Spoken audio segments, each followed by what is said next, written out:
উচ্চ মাধ্যমিকে দ্বিতীয় হওয়া সৌম্যদীপ বলল, সবাই ডাক্তার হলে রোগী হবে কে?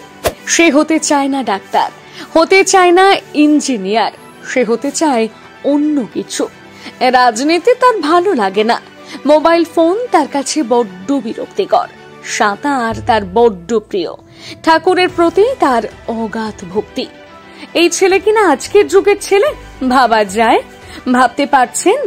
বিশ্বাস হচ্ছে এই কথাগুলো বলছে 2024 সালের এক যুবক। 7,55,324 জন পড়ুয়ার সঙ্গে উচ্চ মাধ্যমিক পরীক্ষায় বসেছিল সে। ভাবেনি এত ভালো রেজাল্ট করবে। সর্বক্ষণ নিজের লক্ষ্যের প্রতি ছুটে গিয়েছে, তার পরিশ্রম বৃথা যায়নি। এবারের উচ্চ মাধ্যমিক পরীক্ষায় সে দ্বিতীয় স্থান অর্জন করেছে। সৌম্যদীপ এই বছর উচ্চ মাধ্যমিক পরীক্ষার অন্যতম কৃতী ছাত্র। এমন খুশির সংবাদে একেবারে আপ্লুত আনন্দে আত্মহারা সে। আজকালকার যুগে ছেলে মেয়ে থেকে একেবারে আলাদা সৌম্যদীপ। কণ্ঠে তার আত্মবিশ্বাস, দু চোখে তার বিশাল স্বপ্ন। বড্ড ব্যতিক্রম সে। তার হাতে ওঠে না স্মার্টফোন, তার বদলে ওঠে মোটা মোটা অঙ্কের বই।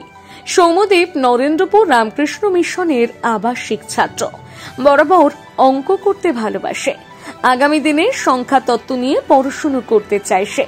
স্বপ্ন তার অনেক বড় স্ট্যাটিস্টিক্স হবে, ISI তে পড়াশুনো করবে। কখনো ঘড়ি ধরে পড়াশুনো করেন, ভালোবেসে মন দিয়ে যখন যতটুকু পড়েছে তাতেই তার এই রেজাল্ট। পড়াশুনোর পাশাপাশি সে ভালোবাসে সাঁতার কাটতে, আবৃত্তি করতে। জীবনে বড় মানুষ হতে চায় সৌম্যদীপ। দুর্ধর্ষ নজর কাড়ার রেজাল্টের কৃতিত্ব সে ভাগ করে নিয়েছে তার বন্ধু এবং দাদার সঙ্গে। ব্যক্ত করেছে কিভাবে তার কাছে শুভাকাঙ্ক্ষীরা তাকে পড়াশোনায় সহযোগিতা করেছে। কোথাও গিয়ে যেন বারে বারে মনে হয় সৌম্যদীপ বয়সের তুলনায় যেন পরিণত। আর সত্যি তাই, সবাই যদি ডাক্তার হয় রোগী হবে কে?